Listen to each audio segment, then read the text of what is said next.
저희 W 공동체의 주일 예배는 주일 1부와 2부 두 번의 예배가 있습니다. 1부는 10시 오전 30분, 그리고 2부는 오후 2시에 있고요. 또 카카오톡 플러스 친구 채널과 인스타그램을 통해서 오늘의 교회 W 청년부를 검색해 주시면 주보와 공동체 소식 전해 받으실 수 있습니다. 지난 주일 본문의 배경이 되었던 곳이 아덴입니다. 아덴에서 하나님의 역사, 복음의 역사를 우리가 함께 살펴보았다면, 오늘은 고린도에서 일어났던 바울을 통해 역사하신 하나님의 일하심을 함께 살펴보고자 합니다. 1절 말씀을 다시 한번 자막을 통해서 같이 읽어보도록 하겠습니다. 이 일 후에 바울은 아테네를 떠나 고린도로 갔습니다.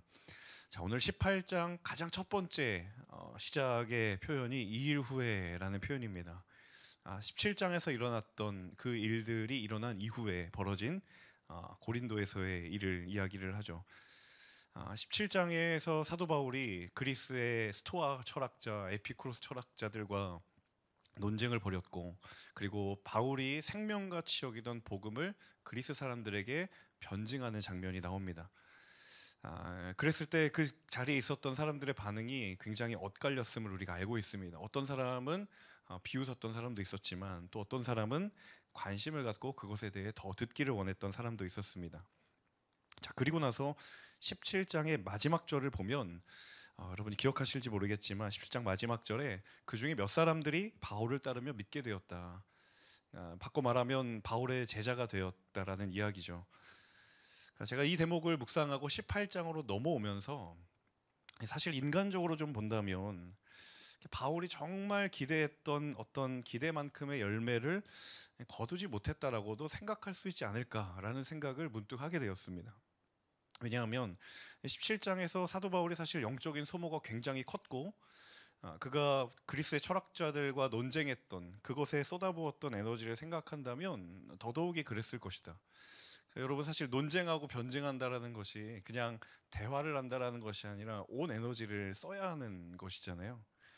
자, 바울의 입장에서 개인적으로 또 인간적으로 내가 이렇게까지 소모를 했고 영적인 소모가 컸는데 그 열매가 고작 몇 사람이 나를 따르는, 복음에 나아온 사람들이 몇 사람밖에 되지 않았다라고 생각한다면, 그러니까 쉽게 말하면 좀 가성비가 떨어지지 않았나라는 생각을 해볼 수도 있는 거예요.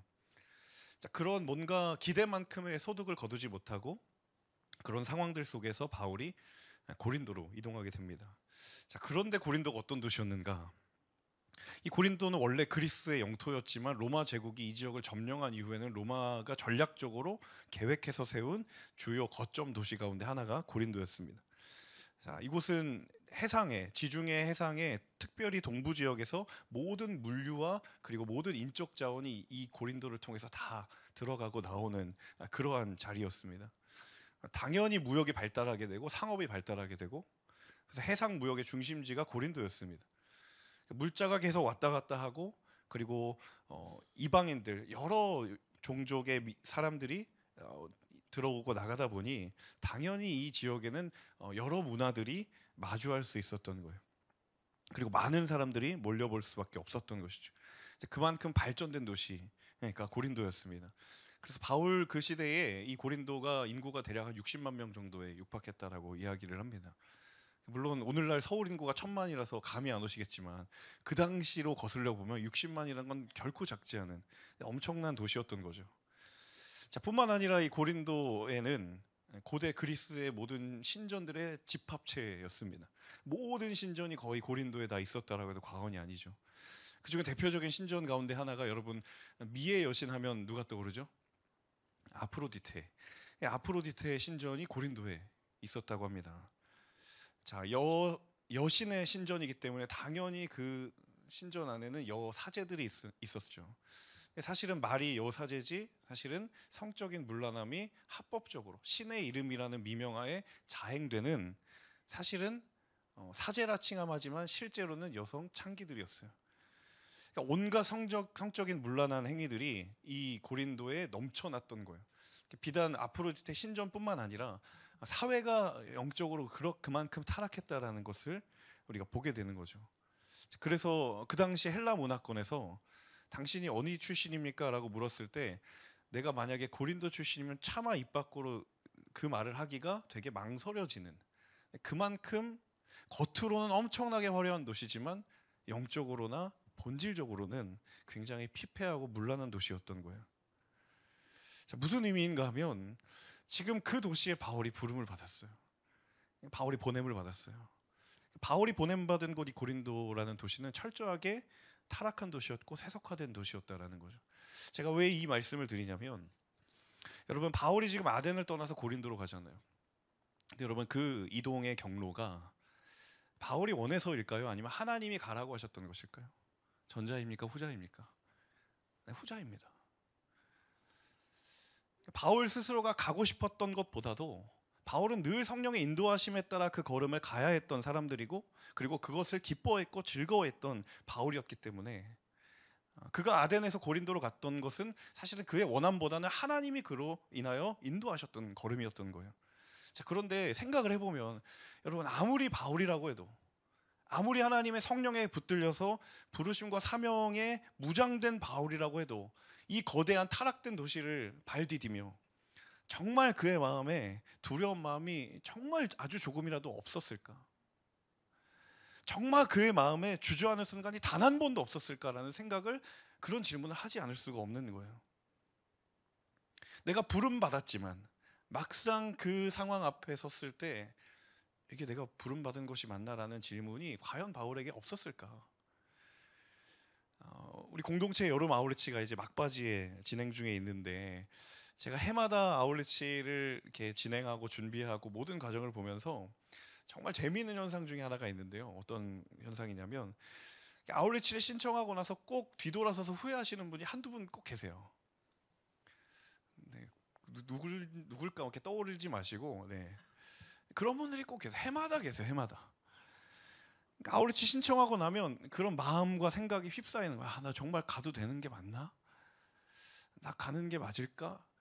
근데 괜히 이 얘기를 목사님에게 했다가는 혼날 것 같고, 나중에 다 알게 되긴 하거든요. 네. 근데 그런 마음에 이렇게 혼란이 오는 거예요. 그러니까 저희 W 공동체 이제는 선착순 아울리치니까 이게 또 일단 신청을 하거든요. 해놓고 뒤돌아서서 이거 내가 가는 게 맞나? 그런 생각을 막 하는 거예요. 근데 재밌는 사실은 처음에는 그렇게 막연하게 생각을 하거든요. 그런데 시간이 갑자기 지나다가 그 나의 생각의 결에 맞는 상황이 딱 생기는 거예요. 그럼 어떻게 돼요? 안 가는 게 맞아. 안 가는 게 맞다. 갑자기 휴가를 신청을 했는데 막히는 거예요.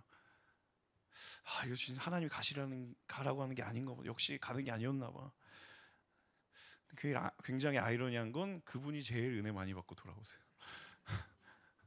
그러고 나서 이제 저랑 나중에 이야기하면, 목사님 그때 저를 붙잡아 주시지 않으셨다면 좀 많이 후회했을 것 같다고, 그런 분들이 계십니다. 무슨 이야기인가 하면, 우리의 마음의 중심과 생각의 중심이 우리를 둘러싸고 있는 상황으로부터 우리는 언제든 결코 자유롭지 못하다라는 거예요. 뿐만 아니라 얼마든지 그런 상황이 있을 수 있고, 언제든지 그런 상황이 가져다 줄 수 있는 두려움은 여러분, 주님 부르시는 날까지 늘 존재한다는 거예요. 제가 바울이 고린도에 들어가면서 이 고린도의 배경을 쭉 묵상하면서, 바울에게 있어서 고린도라는 도시는 마치 그런 존재가 아니었을까?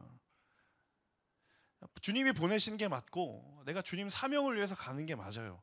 그런데 막상 그 도시를 바라보면 한숨이 나오는 거예요. 이 도시가 과연, 이 도시에서 내가 할 일이 무엇이 있을까? 아니나 다를까 고린도전서 2장에 보면 그가 어떻게 고백을 하는가? 나는 너희 가운데 거할 때 약하고 두려워했고 심히 떨었다라고 이야기해요. 고린도전서 2장 3절에 바울이 자기 고백을 하거든요. 그러니까 우리가 알고 있는 바울의 강인함, 성령 충만함이 아니라, 나 너희한테 갈 때 진짜 약했고 두려웠고 할 수 있으면 안 가고 싶었다. 그러한 상황 속에서 여러분, 그럼에도 불구하고 여러분, 오늘 이 고린도라는 도시는 성경의 역사에 있어서 절대로 빼놓을 수 없는 도시입니다. 바울이 그곳에서 1년 6개월을 지냈거든요. 그곳에서 여러분이 잘 알고 계시는 데살로니가 전후서를 기록했고, 그리고 고린도 전후서가 그때 기록이 되었습니다. 그리고 2차 전도 여행이 끝나고 3차 전도 여행이 시작되었을 때 다시 그가 고린도에 와서 3개월간 머물면서 그가 무엇을 기록했는가? 여러분 너무너무 잘 아시는 복음의 정수 로마서를 기록했어요. 그 로마서가 기록됐던 도시가 고린도였어요. 여러분 하나님의 인도하심과 능력이라는 것이 바로 이런 거. 자신의 눈에 보이기에는 여기 가면 아무것도 없을 것이다, 절망 그 자체일 것이다라고 그렇게 생각했지만 사실 하나님은 바울을 위해 하나님의 일을 이미 이루고 계셨다라는 거예요. 여러분 바울을 그렇게 바울 되게 했던 원동력이 무엇이었을까? 자신의 부름과 사명을 집어삼킬 것처럼 느껴졌던 이 두려움의 도시 고린도였지만 그럼에도 불구하고 바울이 경험했던 이 하나님의 약속, 이 인도하심의 실체가 과연 무엇이었을까? 오늘 본문을 통해서 우리가 몇 가지 함께 나누어 보고 싶습니다. 2절과 3절 말씀 같이 읽어보겠습니다. 2절 3절 함께 읽습니다. 그곳에서 그는 아굴라라는 유대 사람을 만났습니다. 그는 본도에서 출생한 사람인데 황제의 칙령 때문에 얼마 전 자기 아내 브리스길라와 함께 이탈리아에서 내려온 것입니다. 바울은 그들을 찾아가 그들과 함께 일하며 지냈습니다. 바울도 그들과 마찬가지로 천막 만드는 일을 했기 때문입니다. 자, 바울이 고린도에 도착하자마자 성경이 가장 먼저 전하고 있는 장면이 무엇인가 하면 같이 한번 따라해 봅시다. 사람과의 만남. 구체적으로는 이 브리스길라와 아굴라 부부를 바울이 만나는 장면이 고린도에 도착하자마자 성경이 전하고 있는 첫 번째 사건이에요. 자, 남편은 아굴라라는 이름입니다. 이 사람은 유대인이었어요. 그의 고향이 오늘 2절에도 보시겠지만 본도에서 출생한 사람이래요. 이 본도는 라틴어 표기로 폰투스, 그러니까 지금의 터키 지역이거든요. 혈통이 유대인인데 고향이 어디예요? 이방 지역이에요. 디아스포라 유대인이었던 것이죠. 자, 아내 브리스길라, 성경에서 또 다른 이름으로 브리스가라고도 불려지는 이름이죠. 여인은 로마 귀족 출신입니다. 그러니까 유대인과 로마 귀족이 결혼을 한 거예요. 이 가정이 결혼을 해서 로마에 거주를 하다가 오늘 2절에 보면 글라우디오 황제의 칙령 때문에 고린도로 이사를 해오게 됐다라고 성경이 전하고 있습니다. 그리고 당시에 로마에 약 한 2만 명 정도의 유대인들이 살고 있었다고 합니다. 그때 소요 사태가 일어났는데 그 폭동을 주도했던 인물이 크레스투스라는 인물입니다. 근데 이 로마 제국은 그런 소요 사태가 일어나면 바로 제압하거든요. 주동자가 누군가를 봤더니 크레스투스라는 사람이에요. 근데 이 이름이 자칫 잘못 들으면 헬라어로 크리스토스라고 잘못 들은 거예요. 근데 이 크리스토스가 헬라어로 무슨 뜻이냐면 그리스도인이거든요. 그러니까 로마 제국이 그리스도인들을 다 내쫓아야 되겠구나 라고 정책을 펴고 그때 유대인 크리스천들이 다 로마를 떠나게 되는 그 칙령이 오늘 2절에 나와 있는 글라우디오 황제의 칙령인 거예요. 무슨 얘기인가 하면 브리스길라 아굴라는 이미 신앙을 가지고 있었던 거죠. 그 떠나오는 유대인 크리스천들, 이주하던 사람들 중에 아굴라 부부가 있었고 그들이 고린도로 이주해서 그곳에 정착을 하고 있었던 거예요. 자, 3절을 보면요, 여러분 이 부부가 바울도 마찬가지지만 똑같이 어떤 일을 했다고요? 천막을 만드는 텐트 메이커를 했다는 거예요. 근데 유대인들은 여러분 전통적으로 부모가 하는 기술을 자녀에게 전수를 해주는 전통이 있어요. 그런데 이 바울이 태어났던 다소라는 지역은 천막을 만드는 그 천의 재료가 되는 소재의 생산지로 가장 유명한 지역이 다소였습니다. 그러니까 어릴 적부터 부모님이 천막 만드는 기술을 알려주는 거예요. 여러분 굉장히 이게 우연의 일치인가? 라는 생각을 자연스럽게 하다가도 우리가 중요하게 기억해야 될 한 가지 또 다른 사실은 이 아굴라 부부, 브리스길라 아굴라 부부는 여러분 바울이 세운 고린도 교회의 핵심 멤버들입니다. 고린도 교회를 세울 때 이 브리스길라 아굴라 부부가 엄청난 역할을 했어요. 그러니까 바울이 선교의 여정 중에 하나님의 사명과 부르심을 나아가는 중에 영적인 난관에 부딪혔을 때 이 브리스길라와 아굴라 부부가 바울에게 있어서는 영적인 오아시스와 같은 존재였던 거죠. 여러분 하나님의 길을 걷는 인생에는 반드시 만남의 축복이 있는 줄로 믿습니다. 오늘 일부에서도 이 대목에서 반응을 안 하시더라고요. 여러분 다 충분하시죠? 사람들이 내 사람은 다 충분하다. 바울의 여정을 통해서 여러분 약속하는 중요한 한 가지 사실은 하나님을 위하여 내 인생을 드렸을 때 하나님은 반드시 내가 가는 길에 하나님의 사람들을 거기에 예비해 두세요. 여러분 박해를 피해 먼저 고린도로 왔던 아굴라 부부를 바울이 만난 것, 아굴라 부부도 그리고 바울도 천막을 만드는 기술을 가지고 있었던 것, 여러분 그냥 생각해 본다면 이거 그냥 다 우연의 일치 아닌가, 어쩌다가 그렇게 맞았나 보지 라고 생각할 수도 있겠지만, 여러분 지금 바울의 여정은 다 틀림이 없는 하나님을 향한 여정이잖아요. 그 하나님의 시선 앞에 여러분 이 모든 일들은 우연이 아니라 하나님의 섭리인 줄로 믿습니다. 바울을 통해 우리에게 주시는 중요한 하나님의 약속은 무엇이냐면, 네가 하나님의 일을 한다면, 내가 하나님을 위한 삶을 산다면 내가 너를 위하여 나의 사람을 예비해 둘 것이다. 여러분 아울리치를 경험하시면서 가장 큰 은혜의 고백이 무엇입니까? 그런 동역자를 만나는 거예요. 물론 아울리치에는 빌런도 있죠. 네, 둘 다 있습니다. 하지만 하나님은 그 한편을, 내 시선을 돌려서 다른 곳을 바라봤을 때 하나님이 예비해 주시는 믿음의 동역자들이 있어요.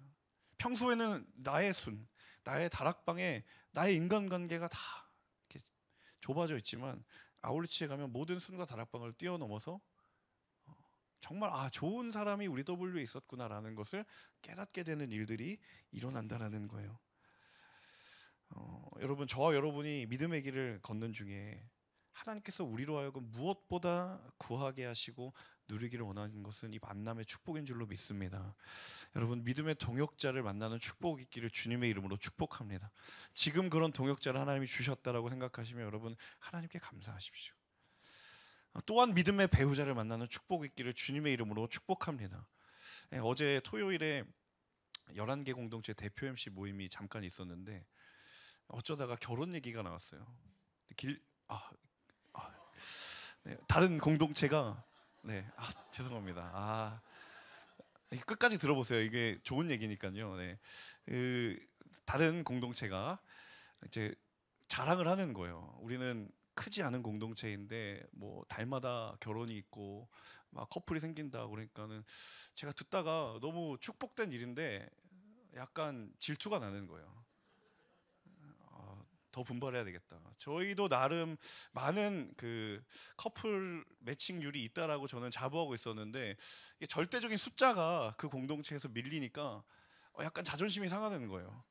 우리가 인원도 비해서 훨씬 많은데, 그래서 제가 그때 들으면서 기도했거든요. 하나님, 우리 W 공동체 하반기에 더 많은 사람 결혼하게 해주시고 더 많은 가정 세우게 해주시고, 제가 결혼을 해서 리더십을 못합니다라는 그 말이 저에게 마구마구 들려지게 해주십시오. 다 리더십 하실 건가 보죠. 네, 감사합니다. 네, 곧 이제 또 리더십 시즌이 오는데 여러분 저는 그러한 욕심이 있고 하나님이 그것을 원하시는 것 같아요. 여러분 우리의 믿음의 걸음이 우리 홀로 걸어가는 것이 아니라 반드시 하나님이 나를 위해 마음을 들였고 삶을 들였다면 내가 그 걸음이 외롭지 않고 어렵지 않도록 우리의 삶에 브리스길라와 아굴라 같은 그런 믿음의 동역자들을 내가 거기에 둘 것이다. 여러분 이것이 하나님이 우리를 위해 주신 하나님의 약속인 줄로 믿습니다. 더 나아가서는 여러분이 누군가에게 그러한 믿음의 동역자가 되어주시고 그러한 배우자의 축복이 되어주는 삶이 될 수 있기를 주님의 이름으로 축복합니다. 9절과 10절 말씀 이어서 읽겠습니다. 어느 날 밤 주께서 환상 가운데 바울에게 말씀하셨습니다. 두려워 마라. 잠잠히 있지 말고 말하여라. 내가 너와 함께 있으니 아무도 너를 해치지 못할 것이다. 이 도시에는 백성이 많다. 고린도에서 계속해서 바울이 복음을 전합니다. 정말 어려운 상황이지만 사명에 붙들려서 복음을 전합니다. 자, 그러니까 예수를 믿는 가정이 생기고 믿고 세례를 받는 사람들도 생겨나기 시작했어요. 자, 그런데 그와 못지않게 한편으로는 바울을 향한 핍박이 있고 공격이 계속해서 존재했어요. 여러분 바울의 이 여정을 가만히 생각해 보면서 우리가 한 가지 오해하지 말아야 될 것은 바울이 일관되게 공격만 받고 핍박만 받았던 것은 아니었다라는 거예요.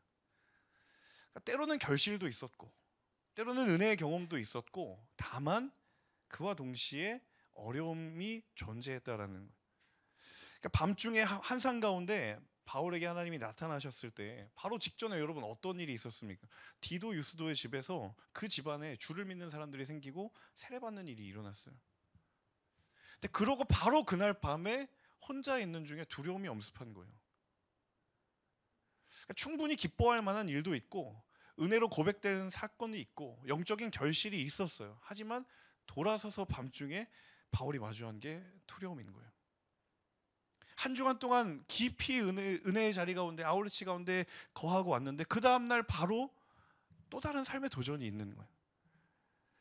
여러분, 바울도 그렇고 우리도 그렇고 늘 우리에게는 이 영적인 두 갈래가 항상 존재하는 거예요.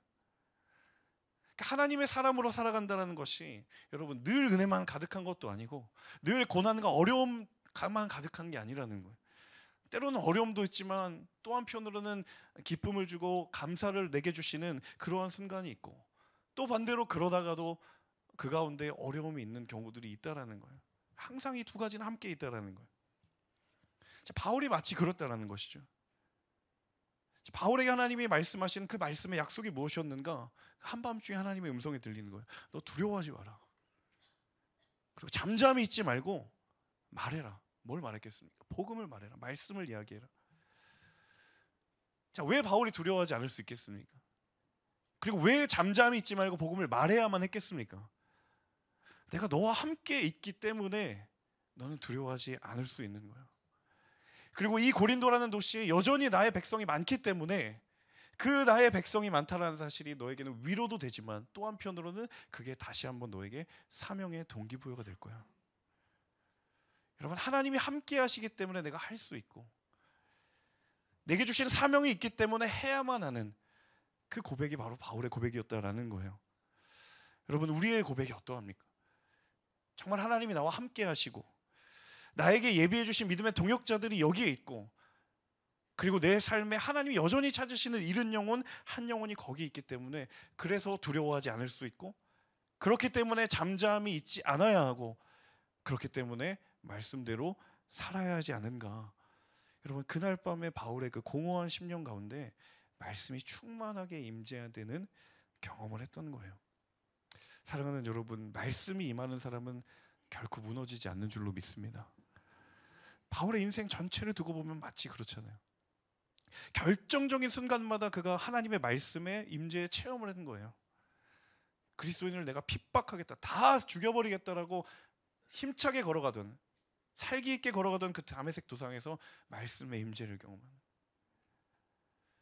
아덴에서 고린도로 넘어오면서 하나님, 제가 과연 이것에서 무엇을 할 수 있겠습니까? 라는 그 영적인 침체의 늪에 빠지려 할 때 하나님의 말씀이 임하는 거예요. 저는 저와 여러분의 삶의 그 순간순간마다 그 말씀의 충만한 임재를 경험하는 하나님의 사람들 되시기를 주님의 이름으로 축복합니다. 여러분, 말씀의 임재를 무엇보다 사모하셔야 해요. 말씀을 듣기를 갈망하셔야 돼요. 그 말씀을 가까이 하기를 포기하지 않는 사람들이 되시기를 간절히 원합니다. 하나님의 말씀이 반드시 우리를 살게 할 줄로 믿습니다. 21절과 22절 말씀입니다. 21절, 22절 함께 읽습니다. 그러나 그는 떠나면서 하나님의 뜻이라면 다시 돌아오겠습니다 라고 말했습니다. 그러고 나서 그는 배를 타고 에베소를 떠났습니다. 그는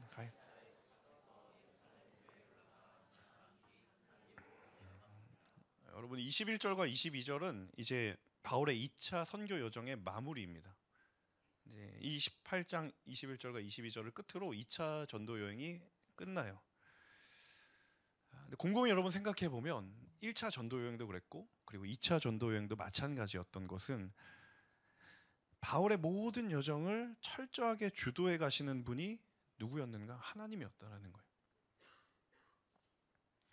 그러니까 우리가 미처 성경의 맥락마다 절마다 우리가 멈추어 서서 생각하지 못했지만 뒤돌아보고 나니 그 바울의 여정을 살펴보면 바울이 가야 될 곳에 먼저 하나님이 앞서가 계셨어요.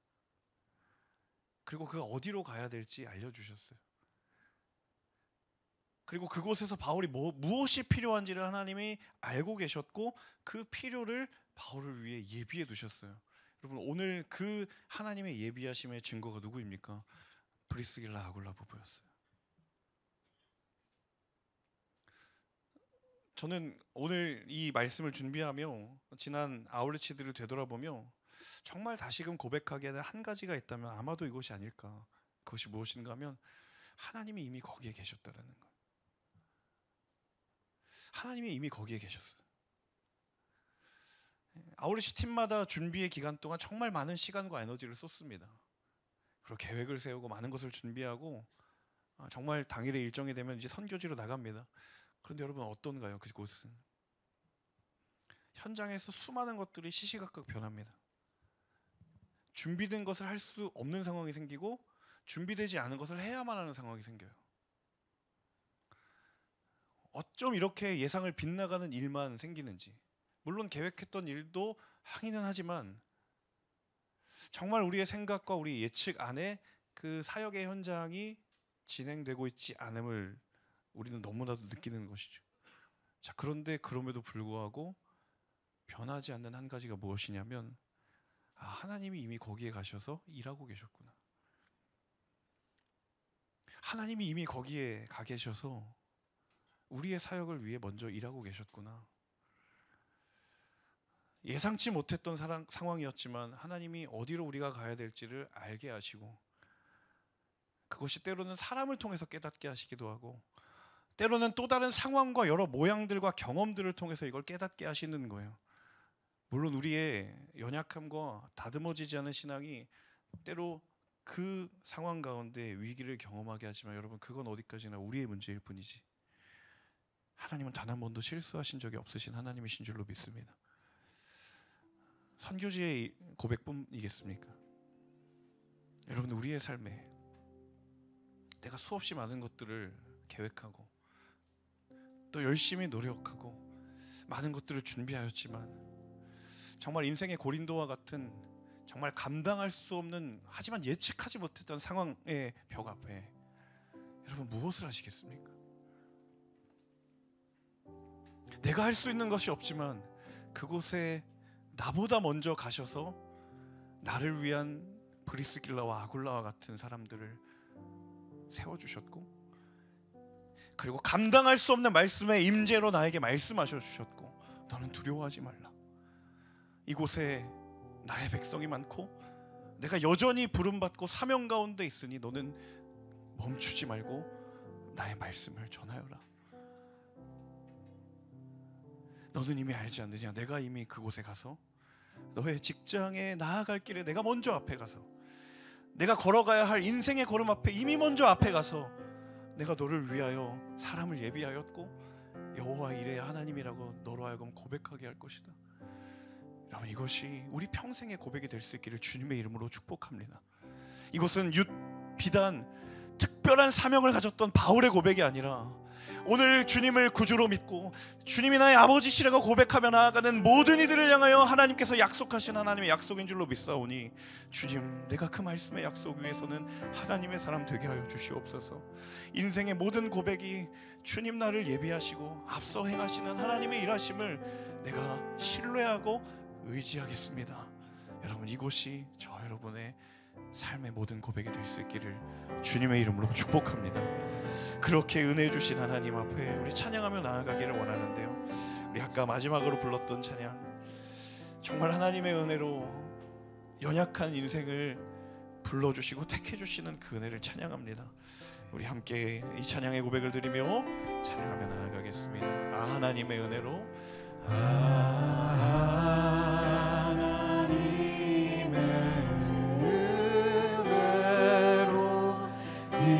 있을 데 없는 자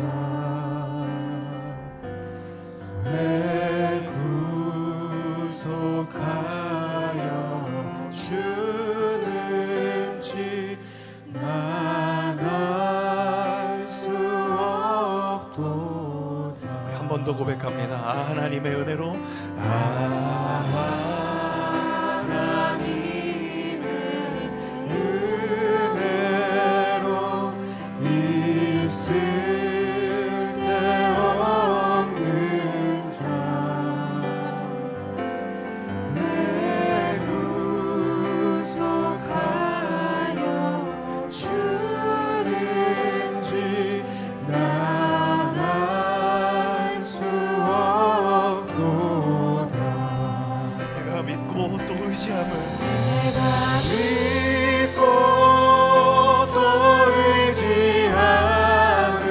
모든 형편하시는 내 모든 형편 잘하는 주님,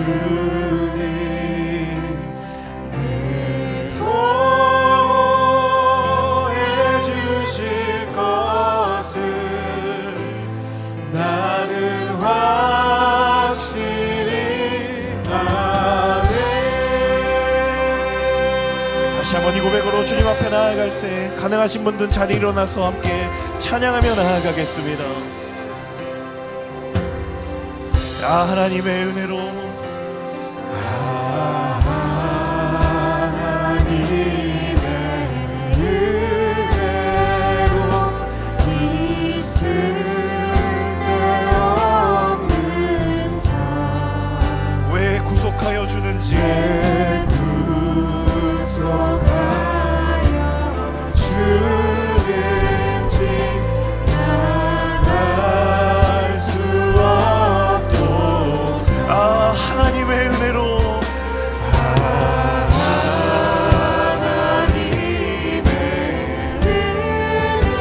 하나님 우리의 연약한 인생을 주님께 맡깁니다.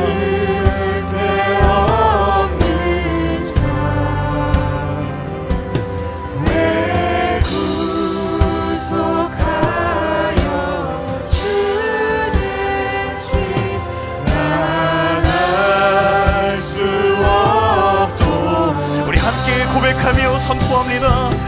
내가 믿고 또 의지하는 내 모든 형편 잘하는 주님, 늘 보호해 주실 것을 나는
바울이라고 왜 두려워하고 염려하지 않았겠습니까? 하나님의 사명을 따라 하나님의 부르심을 따라 간다고 이야기는 하지만 눈앞에 펼쳐지는 상황과 환경들이 그 사명의 흔적이 아니고 그 부르심의 증거가 아니라 물음표의 흔적이고 질문의 흔적이라고 한다면 바울이 무엇을 바라보고 무엇에 엎드려야겠습니까? 그 밤중에 하나님 앞에 엎드렸을 때 찾아오신 그 하나님의 음성 앞에 우리가 귀를 기울이기를 원합니다. 내 사랑하는 아들아, 내 딸아, 두려워하지 말라. 두려워하지 말아야 할 이유는 내가 거기에 먼저 가 있기 때문이며 내가 그곳에 너를 위해 준비된 하나님의 사람이 있기 때문이며 내가 너를 위해 먼저 그 일을 앞서서 길을 여시는 내가 하나님 여호와이기 때문이니라. 내 영혼아 낙심하지 말지어다. 내 영혼아 낭망치 말지어다. 주님을 신뢰하는 믿음을 우리에게 더하여 달라고 우리 간절한 마음으로 주신 말씀 붙들며 주여 한번 외치며 기도하겠습니다. 주여,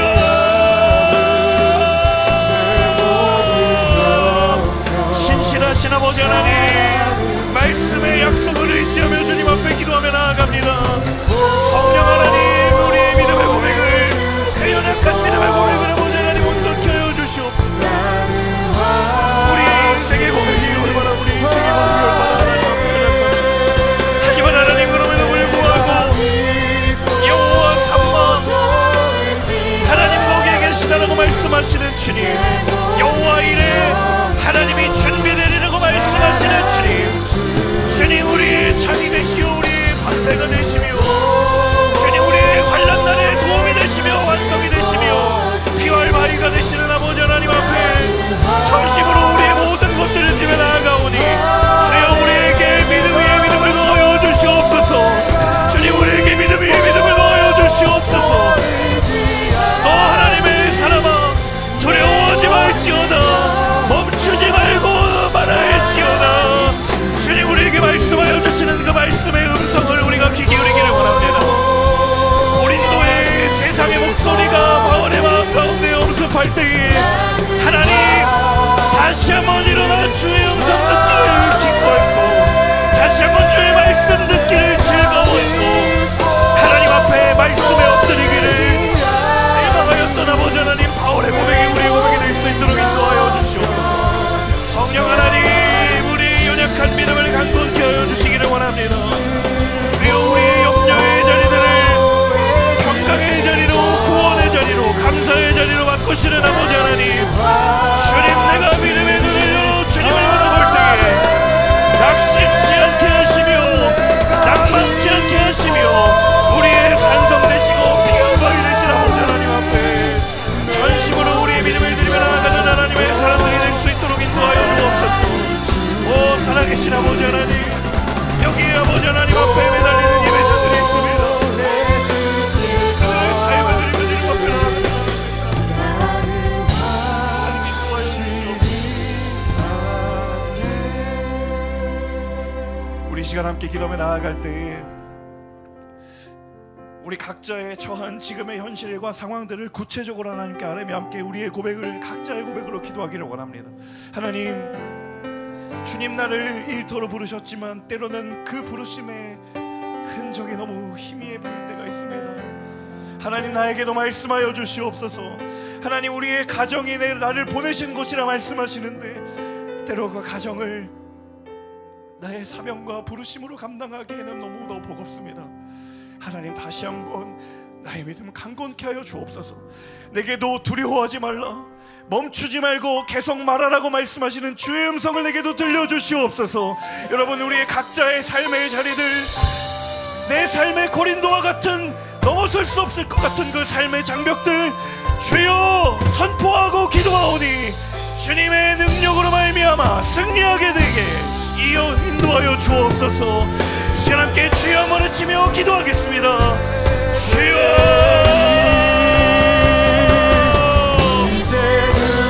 하나님 인도하여 주시옵소서. 하나님 우리의 믿음의 고백을 주님 앞에 올려드리며 나아갑니다. 날 새롭게 주님의 사랑 날 만지시네. 주님 우리의 삶의 자리를 주님 하시는 주님,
넘어설 수 없는 고린도의 도시를 바라보며 과연 이곳이 나를 부르신 곳이 맞는가라는 그 두려움이 엄습하던 그 한밤중에 하나님의 말로 닿을 수 없는 능력의 말씀의 임재를 경험했던 바울의 모습을 보며 하나님, 우리의 삶에도 고린도와 같은 자리, 감당하기 버겁고 넘어설 수 없을 것처럼 여겨지는 그 삶의 자리를 오늘 이 말씀에 의탁하며 다시 한번 하나님의 말씀에 충만한 임재를 구합니다.